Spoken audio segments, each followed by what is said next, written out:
Hijos, mijas, mijes de pasos de sabiduría, un gusto compartirles hoy, en este día, 3 anécdotas budistas, 3 anécdotas que aprendí estando con ellos, que me contaron, que poco a poco fui tomando mi propia disyuntiva, eligiendo, mejor dicho, en mi propia disyuntiva, con qué me quedaba, con qué era afín para el desarrollo que yo estaba buscando.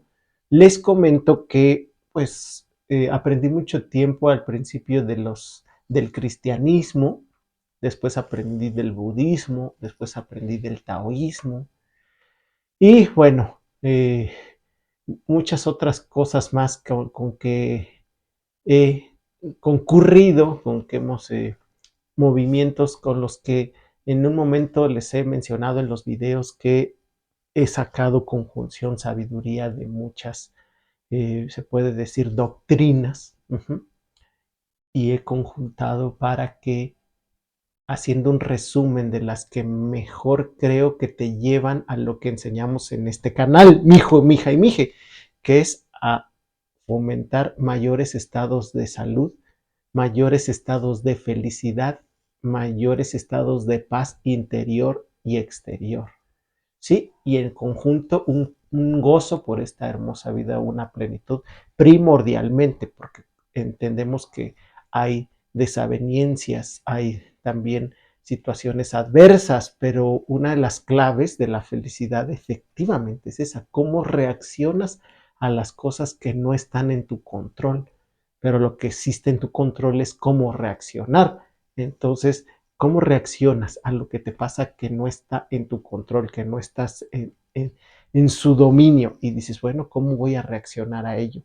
¿No? Y eso es precisamente de las 3 anécdotas que les voy a contar con los budistas. Eh, yo aprendí mucho de ellos porque les comento mucho que estuve cerca de Matthieu Ricard, conviviendo con él varios días, pudiendo aprender directo de él, preguntándome, sentándome con él, hacerle las preguntas que más yo creía relevantes, porque éramos bastantes personas también. Nos sentábamos todos en un comedor, nos sentábamos todos en un salón a escuchar, y al final ya teníamos sesiones particulares cada uno con él, el que quería. Y entonces, como ya les comenté en otro video, yo quise aprender mucho de él en este contexto budista, del budismo tibetano, porque también en el budismo hay subcategorías. En ellos son el budismo tibetano, pero sobre todo porque era un maestro congruente, aunque no le gusta que le digan maestro, me decía, no, no, no master, no master, me acuerdo que me decía así en inglés. Entonces, eh, conjuntar, les decía todas ellas, y en el budismo tibetano yo quise aprender mucho de él porque era uno de los maestros que yo notaba más congruente, que vivía más en su mayor momento, en su mayor parte del tiempo, lo que expresaba, lo que transmitía. Y eso cuenta mucho, no nada más hablo, sino también transmito desde mi cuerpo, desde mi lenguaje corporal, desde mis acciones, y conviviendo con la persona te das mucho cuenta de ello. Y la mayoría de las personas de las que he aprendido, maestros vivos, maestros como ellos, cuando aprendí taoísmo también era un maestro que lo vivía, que que lo expresaba, que lo transmitía. Entonces, así les comento. Regresando al punto, en esa preparación anterior a estar con Matthieu Ricard, porque no nada más podía llegar y sí, quiero estar con él, no, tenía uno que tomar un gran curso introductorio de bastante tiempo de los principales fundamentos budistas, ¿no? Para estar con él. Sí, ahora eso fue para ello, no quiere decir que, ya les dije, yo hice conjunción, no me enfoqué solamente en el budismo, pero yo les estoy contando la anécdota cuando tuve que estar con él. Entonces, ahora pasó que aprendí en esa parte introductoria del budismo, nos decían, me acuerdo mucho de esta frase, ustedes saben por qué hay niños, bebés recién nacidos que nacen con alguna enfermedad, ¿sí? ¿Qué están pagando? Hablando un poco de karma, ¿qué creen que están pagando? ¿No? ¿O por qué hay recién nacidos que nacen enfermos? ¿Por qué hay recién nacidos que nacen en un hogar de mucha violencia? ¿Sí? O de mucho dolor, ¿sí? De, de, de violencia tanto primordialmente física, ¿no? Pero también verbal. Entonces dices, ¿por qué? ¿Qué está pagando ese niño? Se acaba de nacer, así nos dijeron. ¿Qué creen ustedes que está pagando?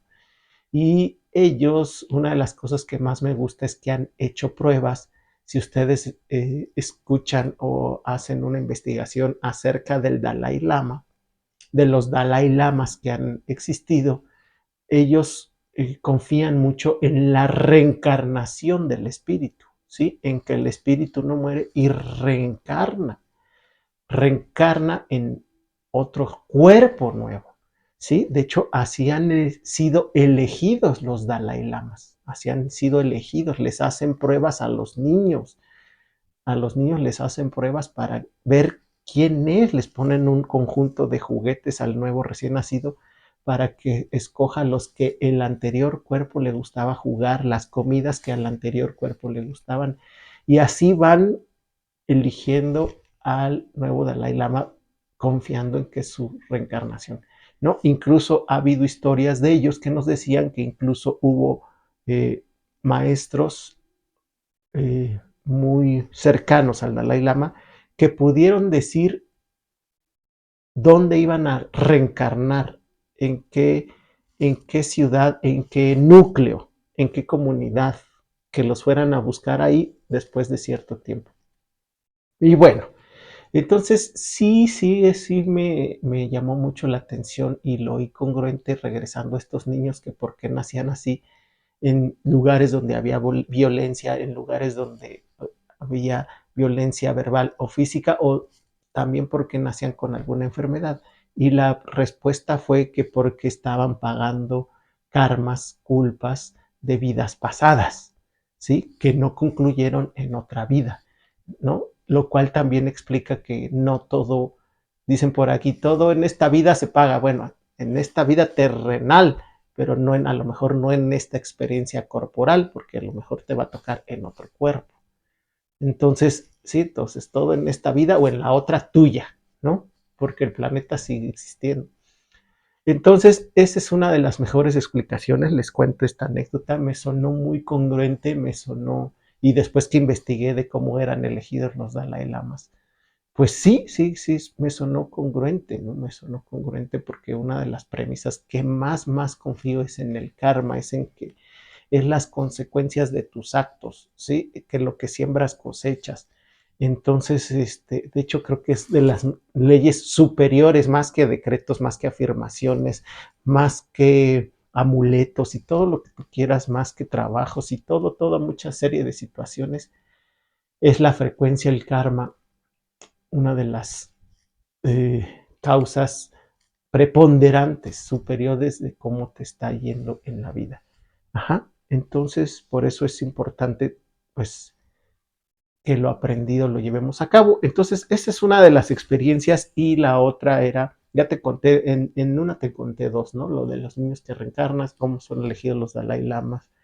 Y la tercera es que también decían entonces, por eso no nos apeguemos tanto al cuerpo y que mueras, esa es la otra experiencia que contaron, que puedas morir en paz y no te apegues tanto a esta vida de este cuerpo. Y muchos nos apegamos, yo me incluyo, es hasta cierto punto, hasta cierto tiempo que dices, no, pues no me quiero morir. Y muchos no quieren morir porque a lo mejor tienen cosas pendientes que resolver o quieren conseguir ciertas metas, pero también habemos los que muchas veces en cierto tiempo no queremos morir porque llevamos una vida muy a gusto, muy contenta, plena, preponderantemente hablando. Ajá. Y entonces también ahí entra, bueno, pues eh, entonces se trata de que en algún momento puedas decir, sí, estoy preparado para renunciar, para desapegarte, ¿sí? De este cuerpo y poder pasar a la siguiente vida, donde quiera que sea, donde quiera que venga, porque también en otros lados hablan de otras dimensiones, que pasamos a otros estados, nuestro espíritu, hablando de nuestro espíritu. Y entonces, hablando de ese apego, pues nuevamente la tercera enseñanza es que ellos decían que el apego es una de las causas primordiales del sufrimiento del ser humano, ¿sí? Es decir, ejemplos nuevamente, me apego a mi cuerpo, ¿sí? Me apego a mi cuerpo, ¿sí? Me apego a no querer perderlo, a no querer trascender. ¿Sí?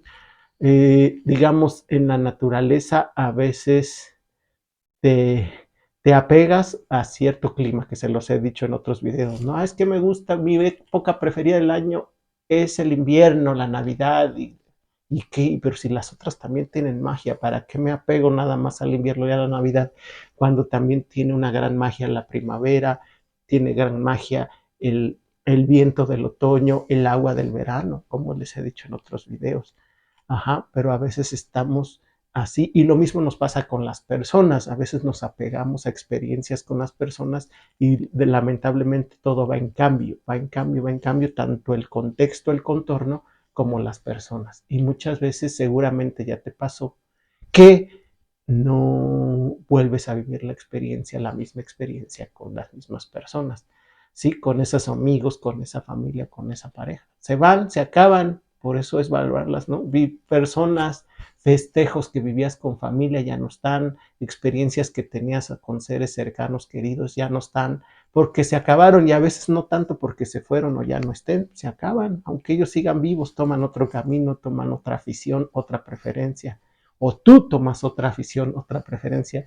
De hecho, de eso te he hablado también en otros videos, ¿no? De que somos participantes, de que como si fuéramos en una película, todas las personas con las que estamos tienen cierto tiempo finito en nuestra vida e indeterminado y tú en la de ellos, ¿sí? Tú en la de ellos, ya sea porque trascendamos nuestro cuerpo o porque nos alejemos por ciertas cosas. Y eso no quiere decir que nunca fueron nuestros amigos o que nunca lo pasamos bien. Simplemente cambiamos nuestras preferencias y afinidades.